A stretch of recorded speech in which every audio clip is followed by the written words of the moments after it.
코리안 데일리 팟캐스트에 오신 것을 환영합니다. 안녕하세요, 여러분. 코리안 데일리 팟캐스트의 민지예요. 안녕하세요, 여러분. 태연이에요. 오늘도 재미있는 한국 이야기와 함께 편안한 시간 보내셨으면 좋겠어요. 태연 씨, 제 목소리 좀 들어보세요. 저 진짜 이번 주말에 너무 어이가 없고 속상해서 잠도 못 잘 뻔했다니까요. 아니, 민지 씨, 오프닝부터 에너지가 엄청난데요. 도대체 무슨 일이 있었길래 그렇게 화가 났어요? 제가 성수동에 진짜 유명한 카페가 있다고 했잖아요. 인스타그램에서 사진 한 장 보고 와, 여긴 무조건 가야 해 해서 조카랑 같이 가려고 일주일 전부터 계획했단 말이에요. 조카 사진도 예쁘게 찍어주려고 옷까지 맞춰 입고 갔는데 헐, 입구에서 딱 막힌 거 있죠. 입구에서요? 설마 사람이 너무 많아서 웨이팅이 길었던 건가요?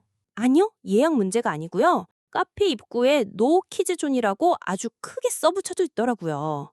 사장님이 나오셔서 정중하게 말씀하시는데 저희는 아동 동반 손님은 영업방 침상 받지 않습니다 라고 하시더라고요. 아, 노키즈 존이었군요. 그래서 결국 못 들어갔겠네요. 네, 대박이죠? 아니, 제가 뭘 잘못한 것도 아닌데 그냥 조카가 어린이라는 이유만으로 입장을 거부당하니까 정말 당황스러웠어요. 순간적으로 우리 조카가 무슨 죄야 라는 생각도 들고 기분이 참 묘하더라고요. 민지 씨 입장에선 정말 속상하셨겠네요. 조카랑 예쁜 추억 만들러 가신 건데. 그런데 사실 민지 씨가 겪은 이 일이 요즘 한국 사회에서 정말 뜨거운 감자잖아요. 맞아요. 인터넷 커뮤니티만 봐도 난리더라고요. 누군가는 조용히 쉴 권리가 있다고 하고 저처럼 아이를 둔 가족들은 이건 명백한 차별이다 라고 외치고 있고요.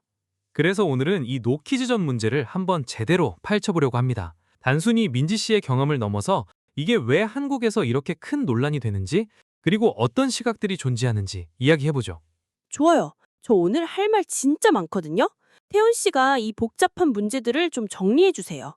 그 마음은 충분히 이해하지만 사실 사장님들 입장에서도 할 말이 꽤 많을 거예요. 우리가 보통 손님이 왕이다라고 하지만 사장님에게도 자신의 매장을 원하는 방식으로 운영하고 영업할 권리가 있거든요.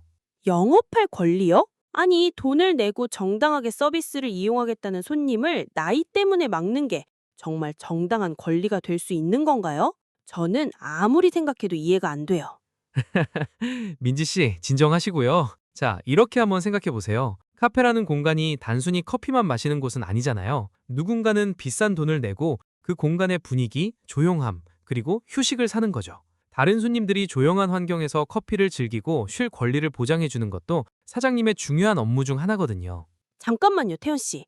지금 조용함이라는 분위기가 사람보다 더 중요하다는 말씀이신가요? 아이들이 조금 떠들거나 울 수도 있죠. 아이들도 사회의 구성원인데 단지 시끄러울 수 있다는 가능성 때문에 아예 출입을 금지하는 건 너무 차가운 이기주의 아닌가요? 그렇게 보일 수도 있죠. 하지만 사장님들이 노키즈존을 선택하는 데에는 더 현실적이고 무서운 이유가 있어요. 바로 안전사고와 법적 책임 문제예요. 안전사고랑 법적 책임요? 그건 부모님이 조심해야 하는 거 아닌가요?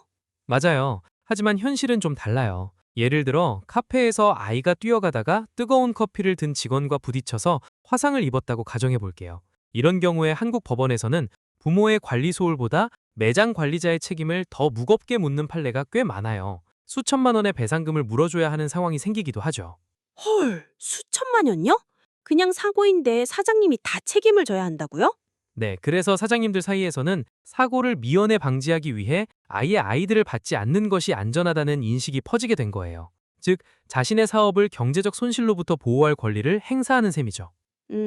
태연 씨 말을 들으니까 사장님들이 왜 그런 극단적인 선택을 하는지 조금은 알 것 같기도 해요. 하지만 여전히 마음 한구석은 씁쓸하네요. 공간을 운영할 자유가 누군가를 배제하는 근거가 된다는 게요. 맞아요. 바로 그 지점에서 갈등이 생기는 거죠. 내 가게니까 내 마음대로 하겠다는 자유와 어디든 갈 수 있어야 한다는 평등이 충돌하는 지점이거든요. 와, 갑자기 대화가 너무 철학적으로 변하는 것 같은데요? 그럼 다음 파트에서는 제가 아까 살짝 언급했던 차별에 대해서 더 자세히 이야기해봐요. 아이들의 권리는 어디로 간 건지 말이에요.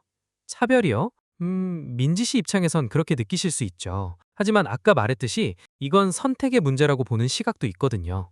아니요.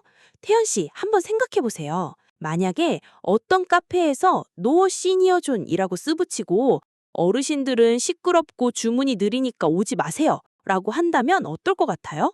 아니면 특정 인종은 출입 금지라고 한다면요? 그건 엄청난 비난을 받겠죠? 인종이나 노인차별은 법적으로도 문제가 되고요. 그러니까요. 그런데 왜 아이들에게는 그 기준이 그렇게 쉬운 건지 모르겠어요. 아이들도 우리 사회의 당당한 구성원이잖아요. 카페나 식당은 개인의 공간이기도 하지만 누구나 이용할 수 있는 공공장소 같은 성격도 있단 말이에요. 나이가 어리다는 이유만으로 존재 자체를 거부당하는 건 아이들에게 너희는 우리 사회에 어울리지 않아 라고 말하는 것과 다름없다고 봐요. 오, 민지 씨 오늘 정말 날카로운데요? 사실 국가인권위원회에서도 민지 씨랑 비슷한 결정을 내린 적이 있어요. 특정 집단을 나이로 제한하는 건 합리적인 이유 없는 차별이라고 권고했거든요. 거봐요. 제 말이 맞죠? 카페에서 조용히 있고 싶은 마음은 이해하지만 그건 무례한 사람을 제재해야 하는 문제지 어린이 전체를 막아야 하는 문제는 아니라고 생각해요. 맞아요. 그게 바로 이 논쟁의 핵심인 권리의 충돌이에요. 한쪽에는 차별받지 않고 공공장소를 이용할 권리가 있고 다른 한쪽에는 조용히 휴식을 취할 권리가 있는 거죠. 휴식을 취할 권리도 중요하지만 그게 누군가를 쫓아낼 권리까지 주는 건 아니지 않을까요? 태연 씨는 가끔 너무 이성적이라 가끔은 AI 같아요. 그런가요? 제가 좀 분석적이라서 그래요. 하지만 저도 민지 씨 말에 공감하는 부분이 많아요. 아이들이 사회 안에서 공공 예절을 배울 기회조차 박탈당하는 건 정말 안타까운 일이죠. 노키즈존이 많아질수록 아이들이 갈 곳은 점점 줄어드니까요. 맞아요. 아이들이 카페에서 어떻게 행동해야 하는지 보고 배워야 하는데 아예 문을 닫아버리면 어디서 배우겠어요. 너는 시끄러우니까 나중에 커서 와 라고 하는 건 너무 슬픈 일이에요. 확실히 배려와 권리 사이에서 정답을 찾기가 쉽지 않네요. 하지만 민지 씨 말대로 우리가 너무 편의성만 따지다가 더 소중한 가치를 놓치고 있는 건 아닐까 하는 생각도 듭니다. 이제야 제 말을 좀 이해해 주시는 것 같네요. 민지 씨, 아까 아이들이 사회 안에서 배울 기회를 잃는 것 같다고 하셨잖아요. 그 이야기를 듣다 보니 한국 사회에 아주 큰 숙제가 떠오르네요. 바로 저출산 문제요. 저출산이요. 뉴스만 틀면 나오는 이야기잖아요. 세계에서 가장 낮은 수치라고 하던데 정말 심각하긴 한 것 같아요. 맞아요. 그런데 여기서 아주 재미있는, 아니 좀 슬픈 모순이 발견돼요.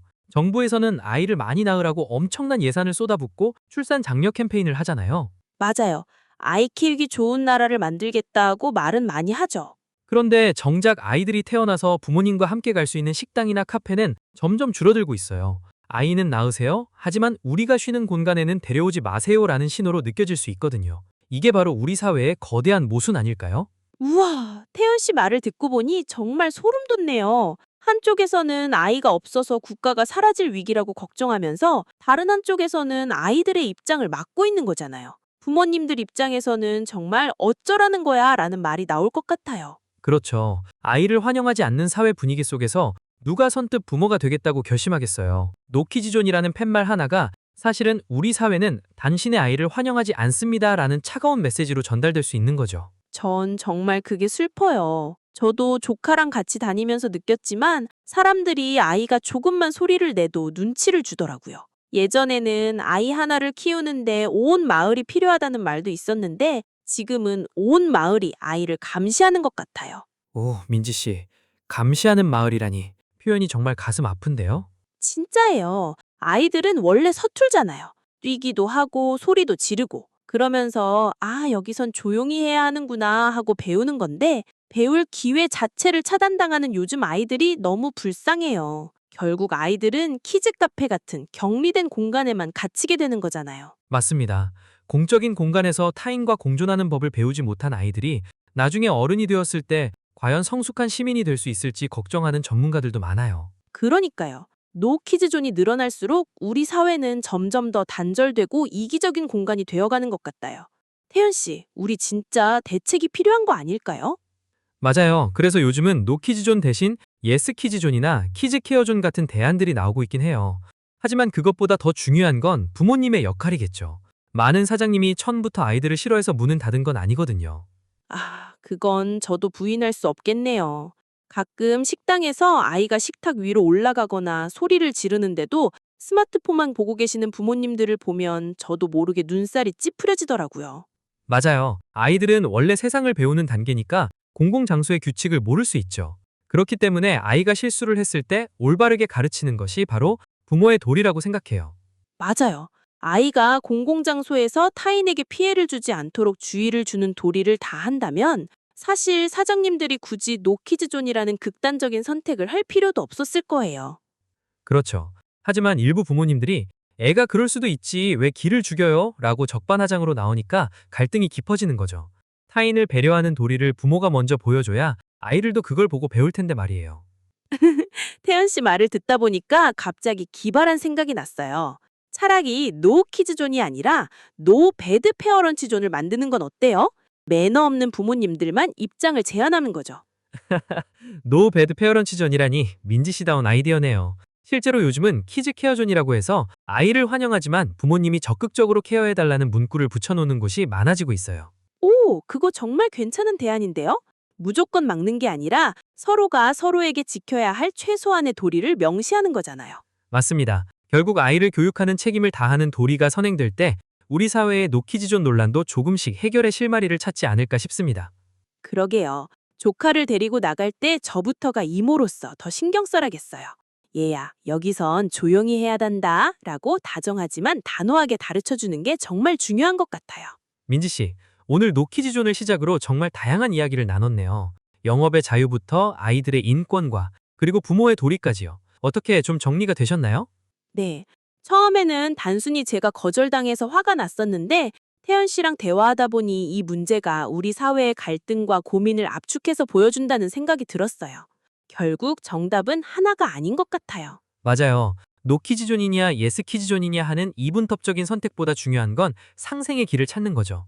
아까 말씀하신 키즈케어존처럼 사장님은 아이를 환영하고 부모님은 아이를 책임있게 보살피고 다른 손님들은 아이의 서투름을 조금 더 기다려주는 그런 모습 말이에요. 맞아요. 그 핵심은 결국 배려인 것 같아요. 나만 편하면 돼가 아니라 우리가 함께 이 공간을 즐기려면 무엇이 필요할까를 고민하는 마음이요. 그런 배려가 쌓인다면 노키즈존이라는 슬픈 단어도 언젠가는 사라지지 않을까요? 정말 좋은 결론이네요. 우리 사회가 조금 더 너그러워지길 바라면서 오늘 배운 핵심 표현들을 정리해 보겠습니다. 먼저 서로 돕고 함께 살아가는 상생, 그리고 타인을 마음으로 살피는 배려, 마지막으로 사장님의 영업할 권리와 부모님이 지켜야 할 도리를 꼭 기억해 주세요. 와, 역시 태연 씨. 끝까지 정말 완벽하고 아주 조금은 지루할 정도로 진지하시네요. 누가 보면 교수님인 줄 알겠어요. 제가 또 너무 진지했나요? 하지만 중요한 주제니까요. 농담이에요. 태연 씨의 그 진지함 덕분에 저도 오늘 많이 배웠는걸요?